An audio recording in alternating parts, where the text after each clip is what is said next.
Well, I'm starting to see it. I'm starting to see distressed self-storage listings hitting the market, more and more of them.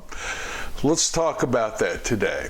My name's Mark Helm. I'm the author of Creating Wealth Through Self-Storage, and I'm the creator of the Self-Storage Quickstart Academy. And what I do is I support small investors who want to get in the self-storage business or who want to grow their self-storage business strategically do so. And one of the ways I support small investors is I help people who are using other people's money, in other words, fundraising. And depending on when you're seeing this, in August 18th and 19th, I'm releasing my fundraising course for small investors in self-storage, and I'm doing it by having a live event for 3.5 hours or so a day over 2 days, August 18th and 19th. More about that in the link below, and more about that in upcoming emails to you if you're on my email list. But today I want to talk about, in fact, last week, in that week's episode, I talked about we will probably be seeing more distressed self-storage hitting the market, and sure enough, this week I saw a few of those products. Let me give you an example. Yesterday, I saw an unpriced call for offers, which I hate, by the way, listing for a self-storage project, and it's brand new construction, just opened up, slightly under 50,000 square feet. There were about 4% physical occupancy, 1% economic occupancy. So as I looked in, it wasn't in a tier 1 market, but it was in a healthy market. There were REITs in that market. And as I looked at the pricing for storage in that trade area, in that market area, what I saw was a lot, 2 or 3 large climate control projects apparently in lease up, because every unit type was available, and the 10 by 10s, for example, were scratched out at like $145, and it was $70 a month, first 2 months free. I saw that up and down the list of unit pricing, 2 months free and cut by 50% or more in the rent. And I saw that type of marketing for unit prices in 2 or 3 projects that are apparently in lease up, apparently pretty big in that trade area. So as we looked at what the apparent numbers are for this storage facility, they were right in line with that $70 kind of dollars for a 10 by 10. Now, I'll guarantee you when they underwrote this project, interest rates were whatever, 4.25%, rents were probably $140 to $150 for a 10 by 10. They probably underwrote it, put a 5 cap on it, came up with a value when they're done, went to the bank, got a loan. Now their construction's done, they're in lease up. When I ran the numbers at the current rental rate they have, or even a slight kick on it, we were coming up $2.73 million-ish in value. And if I just look at a per square foot number of what it costs to build that thing, they probably have $4 to $4.5 million in the project. So I'm sure these owners are having very fun conversations with the banks right now. Now, if I'm going to purchase this, or I was going to purchase this property, I definitely would be getting it below the replacement cost, and I would be getting it on a 7 to 8 cap on the value I think I'm going to be getting over the next 12 months or so on the rental rates. That's how a small investor like me might step into a project like this. Yes, we might deal directly with the owner, you might call up, establish a relationship with the bank, but you're going to see a lot more of these type products hit the market. Keep your eyes open, run your numbers, and be aware. Don't do the pie in the sky rental rates. Do what's really going on in that market right now. Now you're going to see a lot more of these deals showing up. I want to shift gears here just a minute and I want to talk about a program that may be of real interest to you. You know, it really takes a unique person to go on this self-storage journey, to get into business or to grow your business.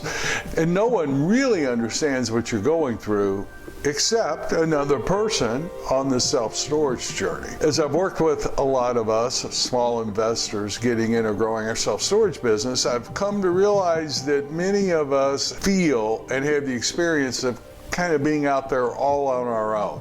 Not even our wives, our closest friends, our parents really get what we're going through. The only person who does is someone else on the self-storage journey.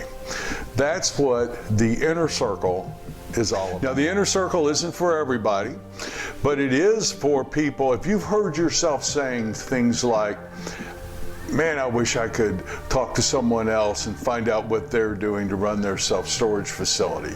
Or if you've caught yourself saying stuff like, I'm going to be in the self-storage business by the end of the year. Or I'm going to spend what it takes to learn what I need to learn to be in the self-storage business. If you're saying things like that to yourself, then the inner circle might just be the absolute perfect place for you. So if you think it is for you, and believe me, it is, if you can click the link below and join the inner circle, or you could set up a phone call with me to discuss it further. So I look forward to seeing you on the inside of the inner circle. You're going to see a lot more of these deals showing up. Why? Well, let me rant a minute. Yes, interest rates have gone up. Yes, cap rates have gone up. Yes, construction costs have gone up. All of those have a factor. But in my opinion, what's really driving it is supply. In that market, I saw, I think, 3 huge, multi-story, 100% climate control projects. Now, why would that trade area, why would that market area need 3 of those type projects? And everybody's driving everybody else's rents straight to the bottom.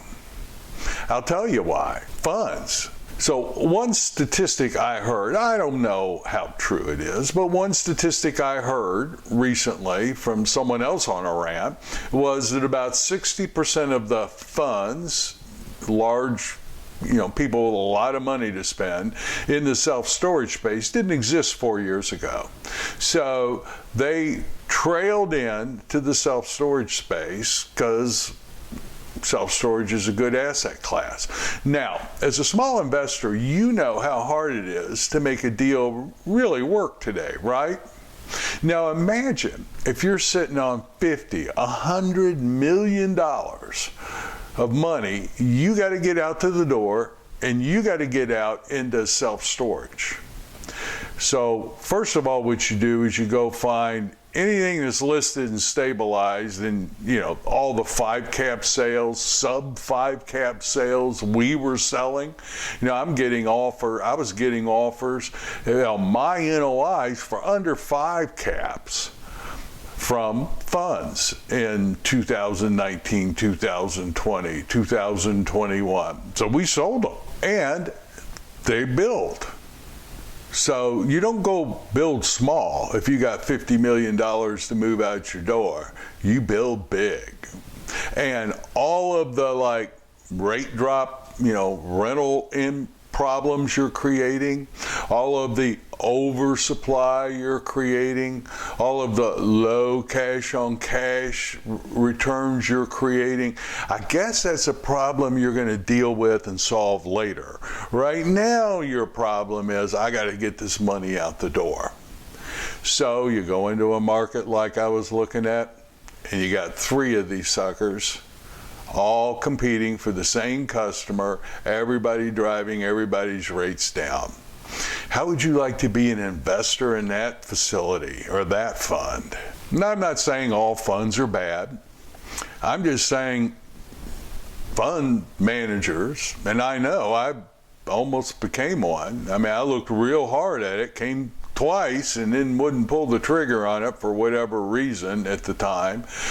But fund managers are, to a large degree, less incentivized by the cash-on-cash returns that the project's going to make, but in many ways, they're transaction oriented. They make money, they make acquisition fees, they make loan fees, they make asset management fees, and not all funds, but a lot of fund managers are driven by doing transactions, and whatever problem they're creating, they can figure that out down the road. Sorry for the rant, but it really bothers me.